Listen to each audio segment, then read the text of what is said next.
Gentleman yields back. Now recognize the gentlewoman from Wyoming, Ms Hageman. Thank you, Mr. Chairman. Climate change and global warming are the scapegoats for the Democrats and radical environmentalists to deflect attention from their failed policies and the destruction caused by their own actions. In 2001, under Bill Clinton, the Forest Service adopted the roadless rule, which was designed to deny access, management, and use to 58.5 million acres of National Forest Service lands. We warned at the time that this rule would cause catastrophic forest fires, reduce the amount of water available for communities, for farming and other uses, and also result in catastrophic pine beetle outbreaks, which is in fact exactly what has occurred. Every single one of the things that we described would happen has in fact happened, and California has suffered maybe more than many of the states. Recently, the gentleman who ran the Forest Service under Joe Biden actually admitted in a hearing that the roadless rule was one of the primary roadblocks to proper and effective forest range management.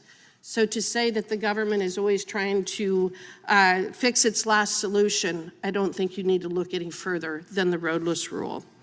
California has essentially the same water infrastructure in place today with 40 million people that it had in the 1960s with 16 million people.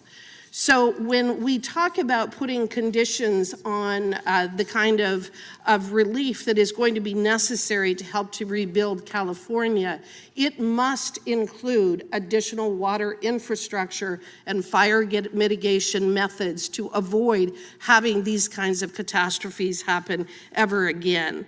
I have an article that I have just recently pulled up. It stated that Newsom vetoed a bill to enhance fire mitigation so he could grab the land for affordable housing. This was a bill that was introduced in 2020, SB 182. It was authored by then State Senator Hannah Beth Jackson, a Democrat from Santa Barbara, whose district had just suffered the Thomas fire. This bill sought to increase local planning requirements and guidelines for permitting development in certain fire hazard severity zones.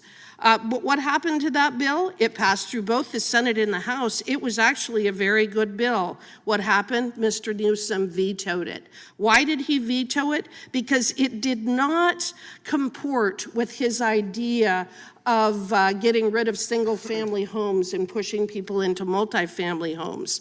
And in his veto letter, he actually stated, wildfire resilience must become a more consistent part of land use and development decisions. However, whenever a politician uses the word however, you know they're going in the opposite direction, don't you? However, it must be done while meeting our housing needs. And for him, he wanted the money and the attention and the policy to focus on multifamily homes, not in protecting and hardening the resources available for the existing homes. So call me a bit skeptical when I hear the folks on the other side jump up and down and scream and yell about the fact that they've been doing everything necessary to try to harden and try to address these catastrophes when the exact opposite is in fact true. These catastrophes that we have seen over the last couple of months did not need to happen. This is not about climate change. This is not about global warming. This is about bad land use decisions, bad policies, and restrictions of being able to actually make the kinds of changes that must be made. Mr. Ring, while you were being questioned earlier, you mentioned the need for ESA reform and penalties for frivolous lawsuits, but I don't think that you had sufficient time to explain what you were referring to. Would you please explain what you were talking about?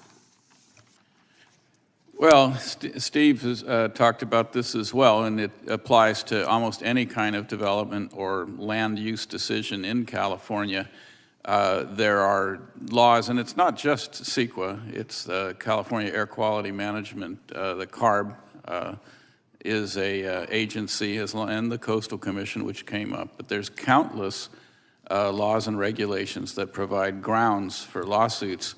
One of the things that might be a very meaningful reform to CEQA would be to take away standing to third-party attorneys that truly have used CEQA as a business model and restrict CEQA lawsuits to district attorneys and the state attorney general. And by the way, when CEQA was signed by Governor Reagan in 1970, it was a 2-page document that could be filed within weeks. And now it's an 800-page document that Mr. Ring, takes the years. gentlewoman's time has expired. Thank you. Thank you for your testimony. We're not going to go to Mr. Correa for a UC. Mr. Chairman, I'd like to submit some documents for the record. Yeah, without objection. First one, Progressive Insurance becomes the latest insurer to flee Texas, October 19, 2024. Second one, 15 states facing imminent insurance crisis, October 4th, 2024. Third one, insurance crisis that started in Florida and California is now spreading. Your state could be next, July 2nd, 2024. Fourth one, California isn't the only place where insurers are dropping homeowners, January 18th, 2025. Fifth one, letter from Congressman Costa to Secretary Hesgreth, dated February 1st, 2025, concerning unplanned water releases.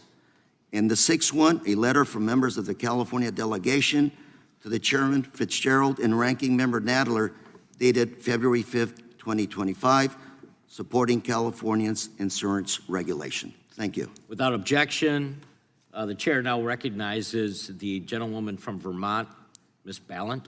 Thank you, Mr. Chair. The scale of this disaster is really almost impossible to comprehend. We've got 29 people who are dead. We've got 16,000 structures that were destroyed, so many Californians injured.